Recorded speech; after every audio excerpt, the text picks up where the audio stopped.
बिस्मिल्लाहिर्रहमानिर्रहीम। अस्सलाम वालेकुम 10th क्लास।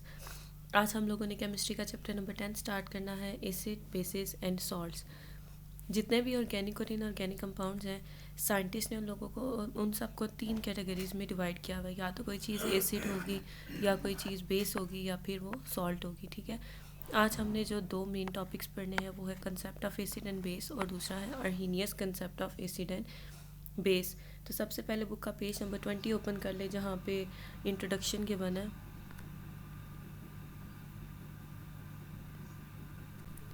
इंट्रोडक्शन में सबसे पहले बताया गया है कि एक फेमस साइंटिस्ट थे जाबिर बिन हयान।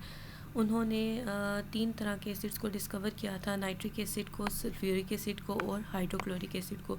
फिर एक और साइंटिस्ट थे लेवाइज़र। उन्होंने बोला कि जो ऑक्सीजन के बाइनरी कंपाउंड्स होते हैं ना, जब वो वाटर में डिज़ोल्व होते हैं तो वो एसिड के तौर पर एक्ट करते हैं। बाय का मतलब होता है टू, बाइनरी कंपाउंड्स मतलब ऑक्सीजन के साथ जब कार्बन मिलेगा तो वो कार्बन डाइऑक्साइड बनाएगा, या फिर सल्फ़र डाइऑक्साइड। ठीक है, ये जब वाटर में डिज़ोल्व होंगे तो वो एसिडिक सॉल्यूशंस बनाएंगे।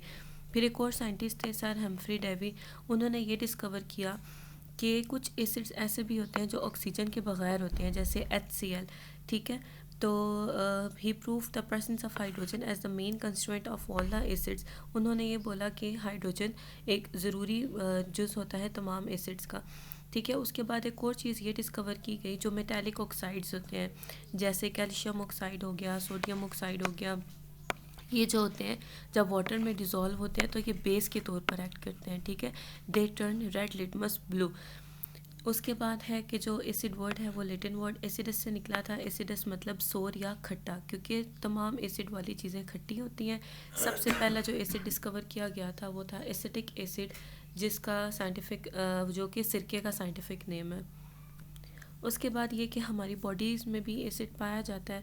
आप बायो में भी पढ़ चुके होंगे कि स्टमक में हाइड्रोक्लोरिक एसिड होता है, जो कि डाइजेशन ऑफ प्रोटीन में हेल्प आउट करता है। ठीक है, तो sometimes the amount of stomach acid becomes too high which cause acidity. तो अक्सर हम लोगों ने सुना होगा कि हमें एसिडिटी हो जाती है, किसी और को एसिडिटी हो जाती है। उसको ट्रीट करने के लिए जो सस्पेंशन दिया जाता है, जो दवाई या जो मेडिसिन दी जाती है, उसमें अल्कली होती है, उसमें बेस होती है, ताकि वो जो इफ़ेक्ट है एसिड का वो न्यूट्रलाइज हो सके। उसके बाद है concept of acids and base. अभी आपको एक टेबल गिवन होगा। ठीक है, ये टेबल आपको ऐसे भी आ सकता है, differentiate between acids and bases, या फिर सिर्फ इतना आता है कि write down the microscopic properties of acid, या write down the microscopic properties of bases. ठीक है, इनको कंपेयर करके देख लेते हैं। एसिड्स का सोर या खट्टा टेस्ट होता है, जैसे सिट्रस फ्रूट्स में आ जाते हैं माल्टे, उसके बाद लेमन वगैरह। ठीक है, बेसिस का बिटर टेस्ट होता है। ठीक है, गंदा सा टेस्ट होता है उनका, और दे फील स्लिपरी। जिस तरह से साबुन को हम लोग फील करते हैं तो वो स्लिपरी होता है, इसी तरह से बेसिस भी स्लिपरी होती हैं। उसके बाद है ब्लू लिटमस को रेड कर देते हैं एसिड्स, जबकि जो बेसिस होते हैं इसके ऑपोजिट होते हैं, रेड लिटमस को ब्लू कर देते हैं। उसके बाद acids they are corrosive in concentrated form. Corrosive का मतलब होता है कि ये स्किन को नुकसान पहुंचाते हैं अगर ये बहुत ज़्यादा कंसनट्रेटेड हो। कंसनट्रेटेड का मतलब है कि इनमें वाटर कम प्रेजेंट हो और ये बहुत ज़्यादा जो है वो स्ट्रॉन्ग होते हैं। ठीक है, they are non corrosive bases except concentrated form of NaOH and KOH। NaOH और KOH की कंसनट्रेटेड फॉर्म्स के अलावा ज़्यादातर बेसिस जो है वो नॉन कोरोसिव होंगी। Their aqua solution conduct electric current. Acids electricity को पास करवाते हैं। ठीक है, जबकि बेसिस भी इलेक्ट्रिसिटी को पास करवाती हैं। उसके बाद है Arrhenius concept of acids and bases. Arrhenius एक साइंटिस्ट था जिसने 1787 में अपना एक कंसेप्ट दिया था कि एसिड क्या चीज़ होती है और बेस क्या चीज़ होती है। उसने बोला था कि एसिड एक ऐसा सब्सटेंस होता है जिसको जब आप पानी में हल करो, ठीक है, एक्वा सोल्यूशन का मतलब है कि उसको जब आप पानी में हल करते हो तो वो हाइड्रोजन आइंस देता है। ठीक है, बेसिक इक्वेशन यहाँ पे लिखी हुई है कि एक एसिड है, फॉर एग्जांपल हम उसे कह देते हैं HA। ठीक है, अब ए की जगह यहाँ पे Cl भी हो सकता है, NO3 कुछ भी हो सकता है। जब आप उसको वाटर में डिज़ोल्व करोगे, ठीक है, तो रिवर्सिबल रिएक्शन होगा, H पॉजिटिव आयन बनेगा और A नेगेटिव आयन बनेगा। ठीक है, तो ये जो एसिड था इसने वाटर में डिज़ोल्व होकर H पॉजिटिव आयन दिया है। इसी तरह से नीचे बाकी भी एग्जांपल्स हैं। Hydrochloric acid H positive Cl negative. ठीक है, नाइट्रिक एसिड का H पॉजिटिव NO3 नेगेटिव। उसके बाद है एसिटिक एसिड का CH3COO नेगेटिव, ये सारा इसका नेगेटिव आयन है, जबकि H पॉजिटिव जो है वो इसका पॉजिटिव आयन है। ये सारा हो गया एसिड्स का। उसके बाद बेसिस के बारे में आर्हीनियस ने ये बोला था कि बेसिस वो सब्सटेंस होती हैं जो डिसोसिएट होती हैं, डिसोसिएट मतलब ब्रेक डाउन करती हैं वाटर में, और ये हाइड्रोक्साइड आयंस देंगी।